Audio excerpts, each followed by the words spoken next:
नमस्कार, मैं शीतल पी सिंह, सत्यहिंदी.com पर आपका स्वागत है। आज हम एक छोटी सी बहस कर रहे हैं जिसमें हमारे पास कुछ मेहमान हैं।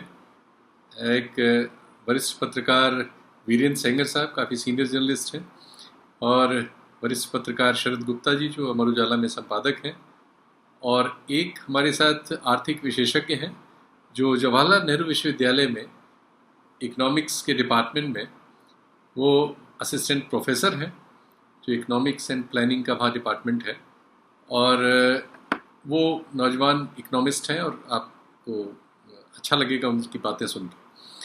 तो आज की बातचीत हम लोगों ने इस पर रखी है कि जो मध्य वर्ग है इस वक्त में, कोरोना के वक्त में, अब तो 3 महीने से ज़्यादा हो गया, सरकार के जो भी फैसले आए हैं उन्होंने या तो कॉरपोरेट सेक्टर को छुआ है जो इस देश का कहते हैं इंजन है, क्योंकि हमारे कैपिटलिस्ट निज़ाम है, और या उनको छुआ है जिनको एकदम माना है कि अगर उनको खाना नहीं पहुंचाया तो उनकी स्थिति बहुत ख़राब हो जाएगी, जान का खतरा है। ऐसे लोगों की तादाद करीब 80 करोड़ बताई गई, और ऊपर के लिए सारी बाकी स्कीमें हैं।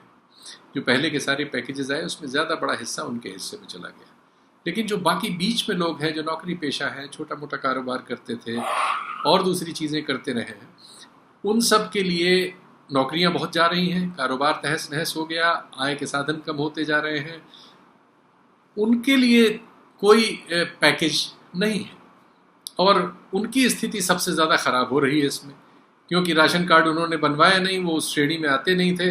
आज अगर वो मदद का राशन भी मिलना है, खाने की ज़रूरत है, तो वो ले नहीं सकते क्योंकि वो उसके हकदार नहीं है, और वो सुपर रिच है नहीं कि उनको ऐसी कोई परिस्थिति आ जाए तो 2-4 साल कोई दिक्कत ना हो।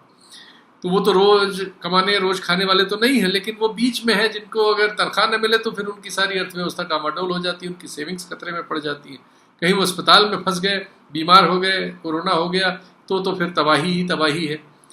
तो ये जो परिस्थिति बनी है मध्य वर्ग की, इसको लेके ये जो अमर उजाला में संपादक है शरद गुप्ता, उन्होंने आज सुबह एक ट्वीट किया था, मेरी उस पर उनसे बात हुई और हम लोगों ने कहा इस पर बातचीत करनी चाहिए। ये एक बहुत बड़ा सेक्शन है समाज का जो देशभक्ति और तमाम चीज़ों में रोका हुआ है, समाज की रक्षा करने का भार उसी कंधे पर डाल दिया है, लेकिन उसके कंधे इस भार को उठा पाने की स्थिति में है कि नहीं, इस पर तो बात कर ली जाए।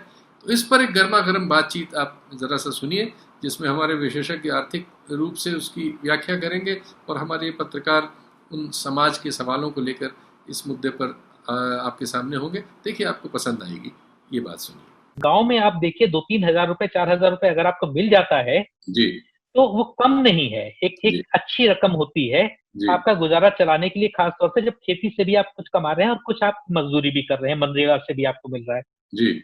इसी तरीके से अगर आप देखिए जो लॉकडाउन शुरू हुआ था जी, तो उसमें सबसे पहला डिसीजन जो सरकार का था वो 1,45,000 करोड़ रुपए उन्होंने कॉर्पोरेट्स के दिए थे।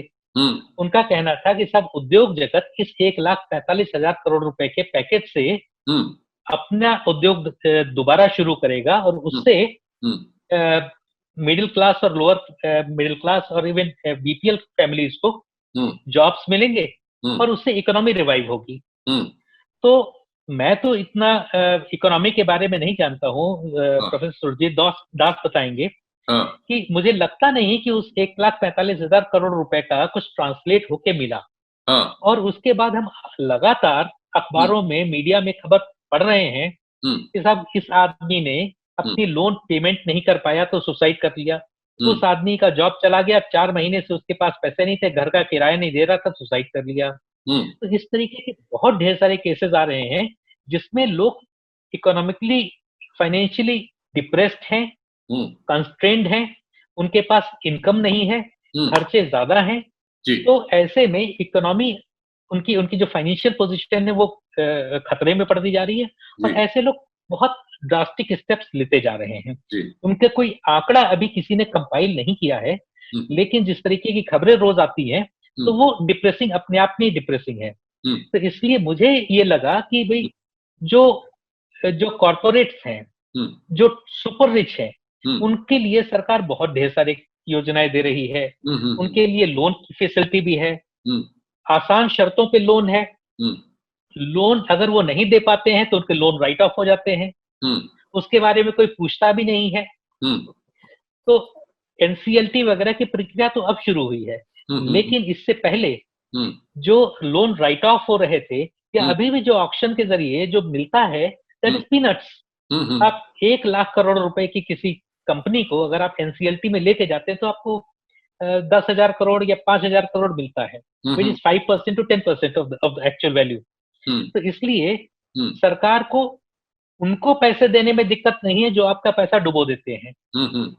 आपको इसलिए आप बीपीएल फैमिलीज को पैसे देते हैं क्योंकि संभवतः आपको लगता होगा कि उनका या तो सर्वाइवल मुश्किल है या लगता होगा सरकार को कि उनसे उन्हें वोट मिल सकते हैं।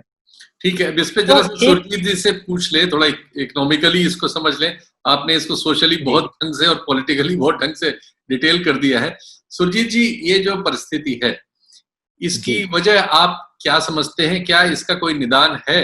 मिडिल क्लास के लिए भी कोई अपॉर्चुनिटी प्रेजेंट पॉलिटिकल सिस्टम में बेहतर होने की कोरोना क्राइसिस में है, या वो इसी तरह से विक्टिमाइज ही होगा जैसा वो हो रहा है? जी, पहले तो धन्यवाद मुझे ये मौका देने के लिए।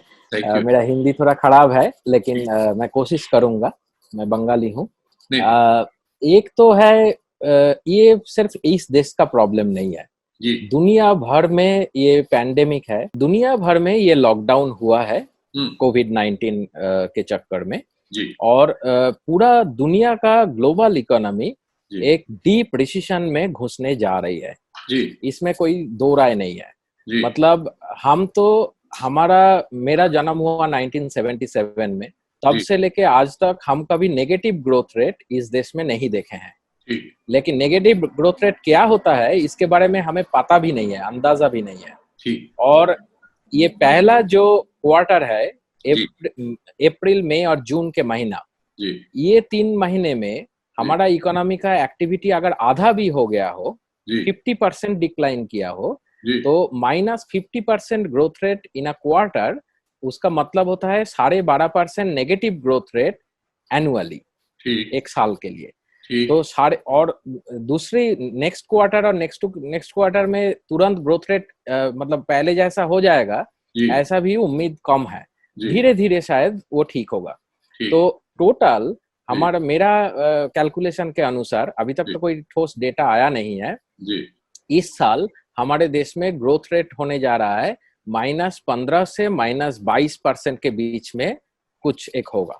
अच्छा। तो अगर, हाँ, रिजर्व बैंक बोल रहा है नेगेटिव ग्रोथ रेट होगा, लेकिन कितना नहीं बता रहा है। आईएमएफ बताया है कि शायद 1% या 0% के आसपास होगा। लेकिन मेरा कहने के मतलब मेरा जो कैलकुलेशन है, आंकड़े जो बता रही है, उस हिसाब से कम -15% ग्रोथ रेट होगा इस साल इंडिया में। तो इस टाइप का हालत में अनएम्प्लॉयमेंट रेट भी तब 15 से 20% बढ़ जाएगा। और 15 से 20% अनएम्प्लॉयमेंट हमारा ऑलरेडी बहुत ज्यादा है। तो मिडिल क्लास, जो शारद जी भी कह रहे थे कि मिडिल क्लास मतलब जो एकदम गरीब नहीं है और एकदम अमीर नहीं है, वो क्लास अभी तक ठीक से मेरे हिसाब से समझ ही नहीं पाए कि इस कोविड लॉकडाउन का इम्पैक्ट उन पे क्या असर डालने वाला है। मुझे लगता है कि जब अभी तक क्या हो रहा है, अभी तक जो सरकारी नौकरी कर रहे हैं हम जैसे लोग, उनका तो सैलरी काट भी नहीं हुआ है। कुछ लोगों का काट हुआ है, कुछ लोगों का 50% काट हुआ है, कुछ लोगों का थोड़ा ज्यादा हुआ है। तो लेकिन लोगों का, मिडिल क्लास का मेन कंसर्न है कि हमें घर में बोरिंग लग रहा है, हम कब बाहर निकल पाएंगे वगैरह वगैरह। लेकिन वो समझ नहीं पा रहे हैं कि अभी बहुत सारे लोगों का नौकरी जाने वाला है। और सबसे बड़ी बात यह है, हम देख रहे थे यूथ एम्प्लॉयमेंट के ऊपर क्या असर पड़ेगा इसका। तो जो लोग जॉब मार्केट में घुसने जा रहा है आने वाले 4-5 साल में, जो 20 से 30 साल उम्र की यूथ है हमारे देश का, उनको 4-5 साल तक नौकरी मिलने का कोई उम्मीद नहीं है मेरे हिसाब से। ये एक बहुत ही भयानक स्थिति पैदा होने जा रहा है। अगर गवर्नमेंट ड्रास्टिकली कुछ नहीं करते हैं तो। गवर्नमेंट कुछ कर सकता है, लेकिन एक चीज हमें ध्यान में रखना पड़ेगा। हम जब मिडिल क्लास का बात करते हैं, हमारे देश का जो मिडिल क्लास है, वो उनका एवरेज इनकम है 10,000 से 11,000 रुपए के आसपास। मतलब अगर मीडियन इंडियन वर्कर को देखेंगे आप, जो 50th परसेंटेज में है, उनका इनकम 10 से 11,000 रुपया महीने में है। तो हम उस मिडिल क्लास का बात नहीं कर रहे हैं शायद। हम जो बात कर रहे हैं वो थोड़ा सा उनसे बेहतर स्थिति जिनका बिल्कुल, है। बिल्कुल, यू आर राइट। तो 70th या मतलब 7th या 8th डिसाइल में पड़ता है। मतलब एकदम रिच नहीं है, टॉप 20% भी नहीं है, लेकिन या टॉप 10% नहीं है, लेकिन बिलो 50% 60% में भी नहीं आता है। हमारा देश में ज्यादातर लोग गरीब है। तो उनका नौकरी वगैरह या बिजनेस या छोटा मोटा जो भी करते हैं, वो डिपेंड करता है वो जो प्रोड्यूस करेगा, वो जो सामान बनाएंगे, उनका मार्केट में डिमांड कितना है उसके ऊपर। अगर लोगों का परचेजिंग पावर कम हो जाए, हम कुछ सर्वे कर रहे थे 15 राज्य में, टेलीफोनिक सर्वे या असर समझने के लिए, तो वहां पे देखा जा रहा है कि जो मिडिल क्लास का लोग है वो अपना खर्चा काफी हद तक कम कर पाए हैं लॉकडाउन के दौरान, क्योंकि उनका इनकम भी। लेकिन गरीब लोग नहीं कर पाए हैं, क्योंकि गरीब लोग ज्यादातर एसेंशियल्स पे खर्चा करते हैं। मैं सुरजीत साहब आपके पास रिपीट आता हूँ, थोड़ा सा इस डिस्कशन में सेंगर साहब को भी इन्वॉल्व कर ले, उनका भी इनपुट ले ले, फिर आपके पास फिर आता हूँ, क्योंकि रिस्पॉन्स सब आपसे ही लेना है मुझे। सेंगर साहब, आप बहुत सारी सोशल स्टोरीज करते रहे हैं, जिसपे आप जो वर्किंग क्लास है आपके आसपास बसा हुआ, उनकी जो तकलीफ की स्थिति थी उसके बारे में बहुत अच्छा आपने बताया है। इसके पहले बहुत सारी अपनी फेसबुक पोस्ट वगैरह में वो आप बताते रहे। लेकिन अभी की स्थिति जिस पर शरद जी ने ये बात आज की छेड़ी है, वो ये है कि देश में जो सरकार नाम की चीज है, उसके अटेंशन में दो क्लास है। एक है कारपोरेट, जिससे वो सोचती है कि वो इस व्यवस्था का इंजन है और उसको ठीक रखना और उसको स्वस्थ रखना उसकी सबसे पहली प्रायोरिटी है। तो उसके लोन्स वगैरह को वो नॉर्मलाइज करने का काम करने में, उनको जो उनके पुराने लोन चल रहे हैं उस सब में कोई अभी तकलीफ किस्तों की ना हो तो उसको डेफर करने में, और नई नई स्कीम्स के जरिए उनको नए मौके देने का काम सरकार करती नजर आ रही है। दूसरे, वो बहुत सारे MSME वगैरह जो हमारे यहाँ है, उनको फिर से खड़ा करने और फिर से मतलब प्रोडक्शन में एक्टिव कराने के लिए स्टिमुलेट कर रही है। और दूसरी ओर वो एकदम जो हमारे यहाँ सबसे गरीब आदमी है, जिसको ये लगता है कि खाने की ही समस्या है सीधे सीधे, तो उसके लिए राशन का इंतजाम कर रही है, फ्री राशन का, कि उसके घर जो है नवंबर तक, वो अभी अनाउंस हुआ है कि 80 करोड़ लोगों को, जो करीब 67% है हमारी आबादी के, उनको राशन वो पहुंचाएगी। अब आप, चूंकि हम सब लोगों को अब 3-4 महीने का कोरोना का अनुभव है, इसमें आप देख रहे हैं कि तमाम पत्रकारों की नौकरियां जा रही हैं, तमाम मध्य वर्ग के लोगों की अपने अपने कामों में नौकरियां जा रही हैं, या उनकी तनख्वाहें कम हो रही हैं, या उनकी छटनी हो रही है, या अगर वो छोटे मोटे जो कारोबार करने वाला मध्य वर्ग था उसको वो कारोबार कर नहीं पा रहा है इन परिस्थितियों में, जैसी हैं अभी अस्पष्ट परिस्थिति है। तो ये जो क्लास है, ये जो जो न वो बेनिफिट ले पा रहा है कारपोरेट होने का, और न वो एकदम गरीब है कि वो खाना लेने राशन कार्ड लेके चला जाए, उसमें उसका रजिस्ट्रेशन ही नहीं है, एक्चुअली एकाएक हो भी नहीं सकता। वो एक प्रोसेस है जिससे वो गरीब नाम की उस संज्ञा में आता है, तो वो प्रोसेस में भी नहीं है वो। तो ये बीच का आदमी, जो बढ़ता हुआ पेट्रोल का दाम है, अगर वो बीमार हो जाए तो अस्पताल में तो बिल्कुल उसकी चमड़ी निकल जाएगी, और सरकारी अस्पतालों में जगह नहीं है। ऐसे में उसकी तकलीफों के बारे में आपके पास क्या है कहने? बड़ी विचित्र सी स्थिति है उसकी, और शायद जो सत्ता के लोग हैं वो मान के चल रहे हैं कि मध्य वर्ग ऐसा है कि उसके पास तो शायद कोई और राजनीतिक विकल्प नहीं है, या उनको इतना भरोसा है, उनके लिए कुछ खास करने की जरूरत नहीं है। और जबकि वो काफी दिक्कत में है, क्योंकि मध्य वर्ग, और प्रधानमंत्री ने जिस तरह से वो आंकड़ा दिया कि 80 करोड़ लोगों को मुफ्त वो जो है नवंबर दिसंबर तक वो जो उनकी अन्न देने की स्कीम थी उसको बढ़ा रहे हैं। हालांकि सब लोग जब जाहिर है कि उसके राजनीतिक और राजनीतिक कारण हैं, साफ साफ दिखाई पड़ रहा है। लेकिन सबसे हैरानी की बात यह है कि जब ये आंकड़ों की बात कही जाती थी तो बड़ी बड़ी बातें होती थी कि हम लोग कैसे गरीबी से उबर रहे हैं, हर साल इतने लोग निकल रहे हैं। और अचानक पहले बताया था कि जो गरीबी की रेखा के नीचे हैं करीब 24 करोड़ लोग हैं, अचानक से लगभग भुखमरी की स्थिति में है। भाई मुफ्त खाना कौन लेगा, मुफ्त अनाज कौन लेगा? तो आपने बता दिया कि 67% लोग हैं। तो ये भी अपने में एक विडंबना ही है और हैरानी भी है कि सरकार जो है कब किस तरह के आंकड़े प्रस्तुत कर देती है। और जहां तक कोरोना की स्थिति में है तो ये मध्य वर्ग तो बहुत पिसा हुआ है कि उसको तो सरकार की तरफ से कोई किसी तरह की राहत मिल नहीं रही, और उसका कॉम्प्लेक्स ये है कि वो चाह के भी अपनी खराब हालत में भी वो मजदूरी नहीं कर सकता है।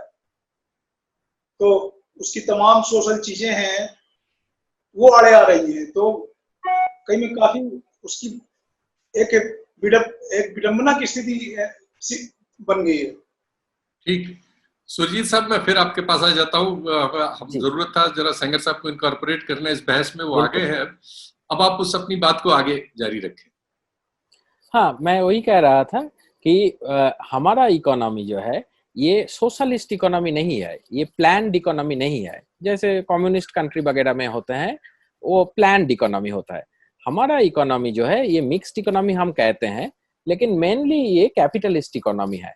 इसमें एम्प्लॉयमेंट के लिए मतलब मनरेगा वगैरह को छोड़ के या employment of last resort programme उसको छोड़ के बाकी सरकार का जो नौकरी है, सरकारी नौकरी है, उसका साइज बहुत ज्यादा नहीं है। State government, central government, local body सब कुछ मिला के भी 1 करोड़ के आसपास है नौकरी।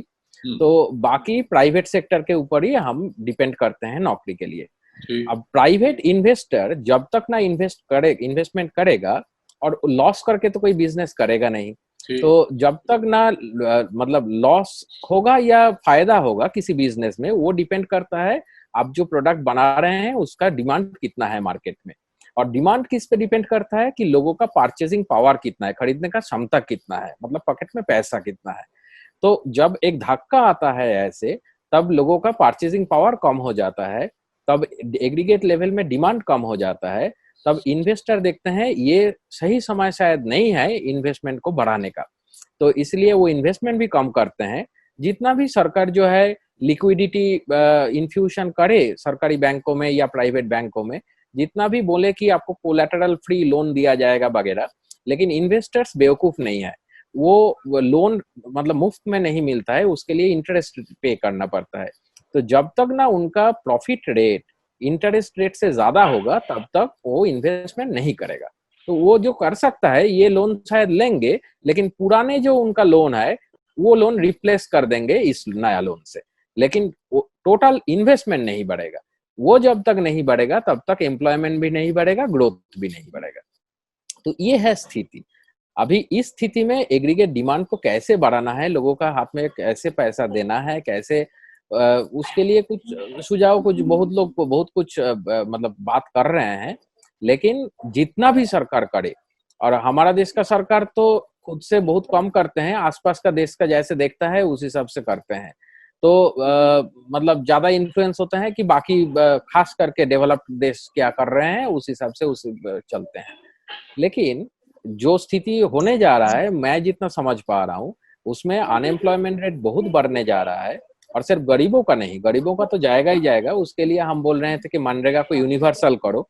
जैसे शरद जी कह रहे थे कि शहरी इलाका, शहर मतलब सिर्फ सिटीज नहीं है, शहर मतलब छोटा टाउन, कस्बा, मतलब डिस्ट्रिक्ट हेडक्वार्टर, लोकल, हाँ, इवन बड़ा गांव भी जिसका पॉपुलेशन डेंसिटी ज्यादा है, जहाँ पे म्यूनिसिपैलिटी है ग्राम पंचायत के जगह, वो सब शहरी इलाका में गिना जाता है। हमारा देश का 50 करोड़ लोग शहर में रहता है, तो वो एनआरईजीए में मनरेगा के अंडर में नहीं आता है। तो उनके लिए थोड़ा सा एम्प्लॉयमेंट ऑफ लास्ट रिसोर्ट कुछ प्रोग्राम तो कम से कम बनाना ही पड़ेगा। तो ये तो हो गया उनका लाइवलीहुड का बात। लेकिन आप जो कह रहे हैं कि मिडिल क्लास और मिडिल क्लास का एम्प्लॉयमेंट अपॉर्चुनिटी बढ़ाना, जो यंग लोग नौकरी मिले या कम से कम जो लोग नौकरी कर रहे हैं उनका नौकरी ना छूट जाए, वो स्थिति पैदा करने के लिए अंडर कैपिटलिज्म, सोशलिस्ट कंट्री होता प्लान्ड इकोनॉमी में अलग बात है, लेकिन हमारा जैसा इकोनॉमिक स्ट्रक्चर में ये इंश्योर करना एक बहुत बड़ा चैलेंज है इस टाइप का 3 महीना लॉन्ग लॉकडाउन के बाद। तो ये मुझे लगता है। शरद जी, अभी हेलो, ये अभी सरकार के फैसले आए हैं कि बहुत सारा रेलवे को और प्राइवेट करने वाले हैं। एक ट्रेन हमारे आपके लखनऊ से दिल्ली चली थी, उसमें हमने देखा था कि वो किराया दुगने से भी ज्यादा हो गया था। तो प्राइवेट सेक्टर अगर रेल को अब चलाने का काम ले लेगा, जो कि हम बहुत सालों से देख रहे थे, करीब 2 दशकों से हम देख रहे हैं कि रेलवे में वो लालू वाला थोड़ा समय छोड़ के बाकी रेलवे में जो भी तरक्की के नाम पे होता था वो ये होता था कि एक नई एयर कंडीशन ट्रेन चल जाती थी कहीं से, या एयर कंडीशन के कुछ डिब्बे बढ़ जाते थे। जनरल डिब्बों को बढ़ाने और जनरल लोगों के लिए ट्रेन, जो सस्ती ट्रेन थी, जो हमारे बचपन से लेके और युवा अवस्था तक और मध्य काल तक जो ट्रांसपोर्ट का सबसे सरल और सुगम माध्यम थी, लोगों को पूर्वांचल और बिहार के स्टेशनों से बंबई और कलकत्ता और मद्रास और दिल्ली लाती ले जाती थी काम करने की जगहों पर, वो प्रथा तो हमने धीरे धीरे खत्म करना शुरू कर दिया है, कर ही रहे हैं, हम करना शुरू किया एक जमाने से, हम खत्म कर रहे हैं। दूसरे आप देख रहे हैं कि डीजल और पेट्रोल के दाम बहुत बढ़े हैं, तो इससे ट्रांसपोर्ट का ओवरऑल जो स्ट्रक्चर है, वो चाहे प्राइवेट कार हो या सरकारी या रोडवेज की बसें हो या प्राइवेट बसें हों या जो भी ट्रांसपोर्ट का मीडियम होगा, वो सब अब महंगा हो जाएगा निश्चित तौर पर। तो ये एक ऐसी चुनौती है जिसमें मध्य वर्ग के खर्चे इन सब मदों में ही जाते हैं, ये सब बढ़ेंगे ही। तो अब आप इसको इस रोशनी में बताएं, और आपको अभी सरजीत साहब को आपने सुना ही, उन्होंने इकोनॉमी का एक जनरल पिक्चर हमारे सामने रख दिया कि हमारा जो मॉडल क्या है और उसमें हम क्या कर रहे हैं। जा रहा था जी हाँ, मैं वही कहने जा रहा था जी कि जो प्रोफेसर सुरजीत दास ने कहा अभी जी, मैं उसको लेके थोड़ा चिंतित हूँ कि अगर हमारे मिडिल क्लास को हम 10 या 11,000 रुपए महीने की इनकम का गिनते हैं जी, एवरेज मिडिल क्लास, उससे तो थोड़ा लोअर क्लास की तो उस नहीं, एवरेज मिडिल क्लास जो उन्होंने कहा, इसका मतलब कि हमारे यहाँ जो फिर हम लोअर क्लास या बीपीएल को कहते हैं, तो वो तो 2 या 3,000 या 5,000 रुपए महीने की इनकम वाले लोग हुए। वो वही तो है ये एक बहुत चिंताजनक जी, तो हम बहुत चिंताजनक स्थिति है। और जो 25-30 हजार रुपए, 40 हजार रुपए जो लोग कमाते हैं, मैं तो दूसरी जगह की नहीं कह रहा हूँ, अभी आपने मीडिया की भी बात कही, मीडिया में अगर कोई व्यक्ति 50,000 रुपए कमाता था और उसकी सैलरी 50% हो गई, तो मतलब 25,000 रुपए कमा रहा है। 16 या 17,000 रुपए वो महीने का किराया देता था। अब 7 या 8,000 रुपए महीने में वो कैसे अपना घर का खर्च चलाएगा? तो शहरों में, दिल्ली या बॉम्बे जैसे रहने वाले बड़े बड़े मेट्रोपॉलिटन शहरों में ये एक बड़ी समस्या है। और जो अभी प्रोफेसर दास ने कहा कि वो बहुत इंपॉर्टेंट बात है कि गांव में तो आपने मनरेगा चला दिया, लेकिन शहरों में जो लोग जो दिहाड़ी मजदूर थे, जो डेली वेजर्स थे, उनके लिए अभी तक कोई स्कीम नहीं है। जो हम बीपीएल फैमिलीज की बात भी कह रहे हैं, और भी प्रोफेसर दास आपको एक्सप्लेन भी करेंगे, उन्होंने कुछ सर्वे किए हैं और उन सर्वे में उन्होंने जो पाया है वो भयानक है कि कितने लोगों को जो फ्री गैस सिलेंडर मिलने की बात थी, उसमें से कितने लोगों को गैस सिलेंडर मिला है, कितने लोगों को जो जनधन की स्कीम में पैसे मिलने की बात थी, उसमें से कितने लोगों को मिला है, कितने लोगों के रोजगार चले गए। आप विश्वास नहीं करेंगे कि बीपीएल फैमिलीज में 84% लोग ऐसे हैं जिनको उन्होंने जून के पहले पखवाड़े में इंटरव्यू किया, और उसमें 84% ऐसे लोग थे जिनकी इनकम उस एक पखवाड़े में 15 दिनों में शून्य थी। हम फिर इस हमारा बहस का जो दायरा है वो थोड़ा सा बढ़ जाएगा, इस पर हम एक प्रोग्राम और करेंगे। नहीं, हम बीपीएल को नहीं कह रहे, लेकिन मैं ये कहना चाहता हूँ, नहीं, मैं बीपीएल ही नहीं कह रहा हूँ, तो इसी तरीके की बहुत ढेर सारी मिडिल क्लास फैमिलीज हैं जिनके जॉब्स चले गए हैं, जिनकी सैलरीज आधी हो गई हैं, वो बताइए कि अनएम्प्लॉयमेंट का जो आंकड़ा है वो काफी बढ़ गया है, तो उनकी ना तो कोई टैक्स कंसेशन है। मैं एक चीज कहना चाहता हूँ कि आखिर प्रधानमंत्री ने ये घोषणा की कि सब नवंबर तक बीपीएल फैमिलीज को मुफ्त राशन मिलेगा। ठीक, तो नवंबर तक क्यों? क्या वो मान के चल रहे हैं, उन्होंने इस चीज को स्पेसिफाई नहीं किया, क्या वो मान के चल रहे हैं कि कोरोना का आर्थिक इफेक्ट जो है, इकोनॉमिक इम्पैक्ट, वो नवंबर तक चलेगा, नवंबर में खत्म हो जाएगा? ऐसा कोई सरकार का आंकड़ा है, ऐसी सरकार की कोई गणना है? ऐसा उन्होंने नहीं कहा। नवंबर क्यों? और उसी के अगले दिन या शायद उसी दिन पश्चिम बंगाल की मुख्यमंत्री ममता बनर्जी ने इसी योजना को अपने प्रदेश में जून अगले साल तक, मतलब अगले 1 वर्ष तक लागू कर दिया। ठीक। तो ये आर्थिक से कहीं ज्यादा ये लगता है कि पॉलिटिकल मामला है, क्योंकि पश्चिम बंगाल में मार्च अप्रैल में चुनाव होने हैं और पश्चिम और बिहार में नवंबर में चुनाव होने हैं। हाँ, बहुत आपकी बात सही है ये जी। मैं जैसे आपने शुरू में कहा, मैं पॉलिटिकल और सोशल बात करूंगा, मुझे इकोनॉमिक इम्पैक्ट बहुत ज्यादा नहीं, लेकिन मैं एक चीज जरूर कह सकता हूं कि अगर सरकार जो फायदा वो बीपीएल फैमिलीज को दे रही है, अगर वो यूनिवर्सल कर दे, सभी के लिए कर दे, ये कह दे कि सब जो चाहे वो जाके मुफ्त में अनाज ले सकता है, तो मेरा मानना है कि जिस हम मिडिल क्लास की बात कर रहे हैं, उसमें से आधे से ज्यादा लोग जाके लाइन में खड़े हो जाएंगे और कहेंगे कि सब हमको अनाज चाहिए, क्योंकि उनकी इनकम नहीं है।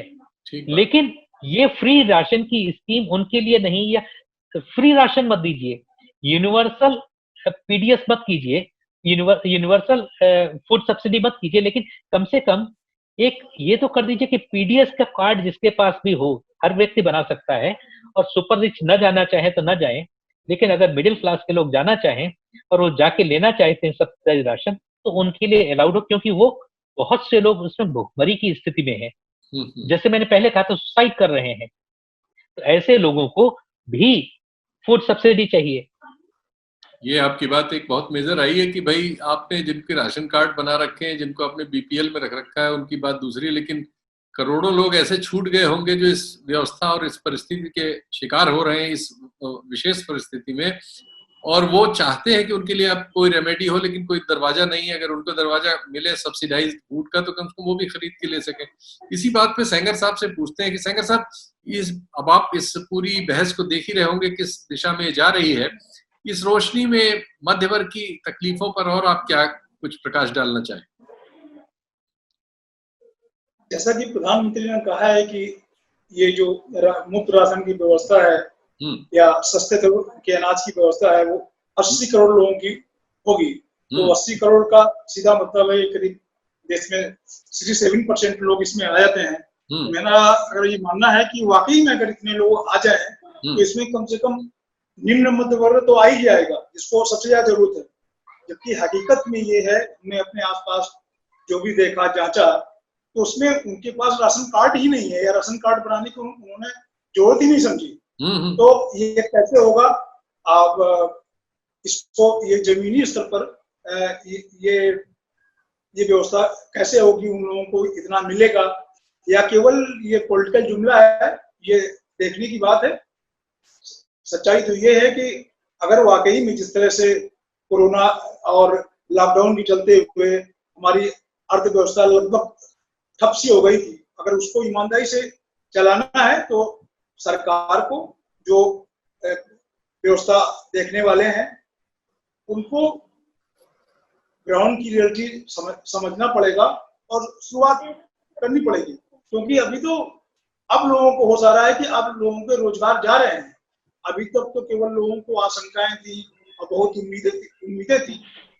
इस समय सबसे ज्यादा मुश्किल तो ये हो रही है कि अब लोग निराश हो रहे हैं बहुत तेजी से, और उम्मीदों का मर जाना एक समाज में बड़ा संकट खड़ा करता है, और वही स्थिति बन रही है। और मध्य वर्ग के लिए सरकार के पास जैसे ऐसा लग रहा है कि उनके एजेंडे में ही नहीं है, और तो मध्य वर्ग की स्थिति तो बड़ी विचित्र सी हो रही है। अच्छा, उसका कोई दबाव समूह भी नहीं है इस समय काम कर रहा है।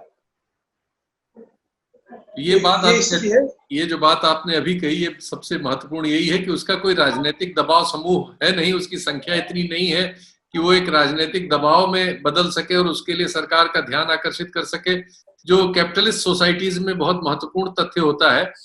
इसके साथ ही चूंकि समय का कंस्ट्रेन है, आज का कार्यक्रम हम समेटते हैं, लेकिन सुरजीत दास साहब से बातचीत में और शरद गुप्ता जी के बीच में उसमें हस्तक्षेप से ये लगा कि हम लोग एक कार्यक्रम अभी और करना होगा, और वो उस बात पे बात करनी होगी कि ये जो स्कीम्स अनाउंस होती हैं, ये जाती भी है नीचे और कितना असर करती है, वो एक बहुत महत्वपूर्ण विषय होगा।